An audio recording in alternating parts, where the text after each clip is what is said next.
Deus amou todos ou só os eleitos? Porque Deus tanto amou o mundo, que deu o seu Filho unigênito, para que todo o que nele crer não pereça, mas tenha a vida eterna. João capítulo 3, versículo 16.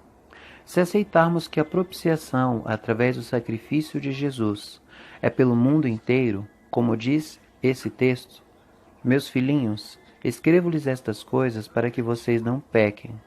Se, porém, alguém pecar, temos um intercessor junto ao Pai, Jesus Cristo, o justo.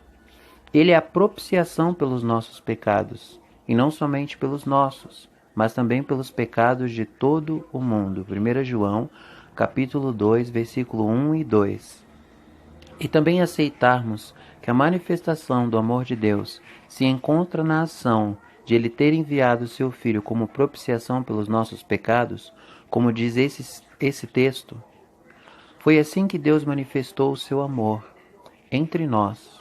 Enviou o seu Filho unigênito ao mundo para que pudéssemos viver por meio dele. Nisto consiste o amor, não em que nós tenhamos amado a Deus, mas em que Ele nos amou e enviou o seu Filho como propiciação pelos nossos pecados.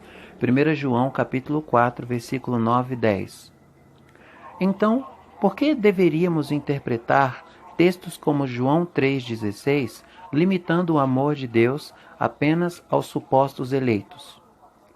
Outro fato importante a ressaltar é que esse texto, o texto de João 3,16, faz referência a um texto do Velho Testamento que o explica.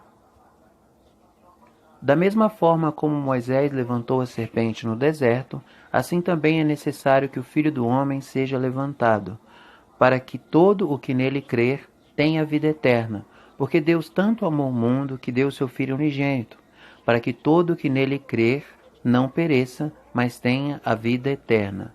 João capítulo 3, do versículo 14 ao versículo 16. O sacrifício de Jesus ocorre da mesma forma que o que Moisés fez ao levantar a serpente. Então, vamos analisar o texto que expõe esse evento e saber se ele foi limitado a alguns ou a todos os transgressores. Falou contra Deus e contra Moisés, dizendo: Por que vocês nos tiraram do Egito para morrermos no deserto? Não há pão, não há água, e nós detestamos esta comida miserável. Então o Senhor enviou serpentes venenosas que morderam o povo, e muitos morreram. O povo foi a Moisés e disse: Pecamos quando falamos contra o Senhor e contra você. Ore pedindo ao Senhor que tire as serpentes do meio de nós. E Moisés orou pelo povo. O Senhor disse a Moisés: Faça uma serpente e coloque-a no alto de um poste. Quem for mordido e olhar para ela, viverá. Moisés fez então uma serpente de bronze e a colocou num poste. Quando alguém era mordido por uma serpente e olhava para a serpente de bronze, permanecia vivo. Números, capítulo 21, do versículo 5 ao versículo 9. O povo havia pecado contra Deus e contra Moisés. Então o Senhor lhes manda serpentes venenosas que matavam todo o que era mordido. Fazendo um rápido contraste, notemos que o povo não estava satisfeito com o que o Senhor lhes havia concedido, assim como Eva deixou-se enganar ao ver a possibilidade de ser como Deus. Deus sabe que, no dia em que dele comerem, seus olhos se abrirão e vocês serão como Deus, conhecedores do bem e do mal. Quando a mulher viu que a árvore parecia agradável ao paladar, era atraente aos olhos e, além disso, desejável para dela se obter discernimento, tomou de seu fruto, comeu-o e o deu ao seu marido, que comeu também. Gênesis capítulo 3, versículo 5 e 6. Deus os havia advertido que no dia em que comessem do fruto, pecassem, morreriam. A serpente aqui simboliza o pecado. Todo o que era mordido, morreria. A Bíblia nos declara em Romanos 5 que somos filhos do transgressor Adão e sua mulher, Eva. Por conta disso, já nascemos caídos por sermos frutos dos que caíram. Prosseguindo no texto, vemos que Moisés orou pedindo pelo povo, e o Senhor disse a ele: faça uma serpente e coloque-a no alto de um poste. Quem for mordido e olhar para ela, viverá.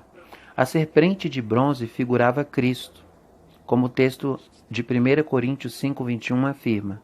Deus tornou pecado por nós aquele que não tinha pecado, para que nele nos tornássemos justiça de Deus. Deus não fez de Jesus um pecador. Ele não pecou. Nele não havia pecado algum, mas o Senhor o tornou o próprio pecado por nós.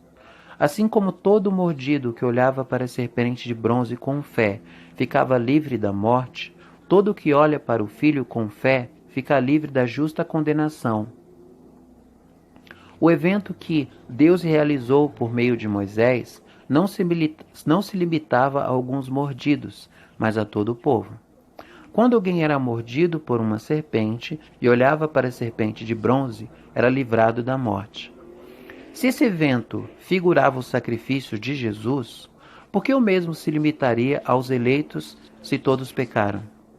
Não necessitamos e nem devemos forçar que a Bíblia fale o que queremos obter. Deus deve falar aos nossos corações através do Espírito Santo e nos guiar segundo a verdade. Como uma criança atenta a ouvir as ordens e orientações de seu pai, que venhamos a fazer o mesmo com a palavra de Deus. Deixemos que a Bíblia fale e nos deleitemos no que vem a ser dito.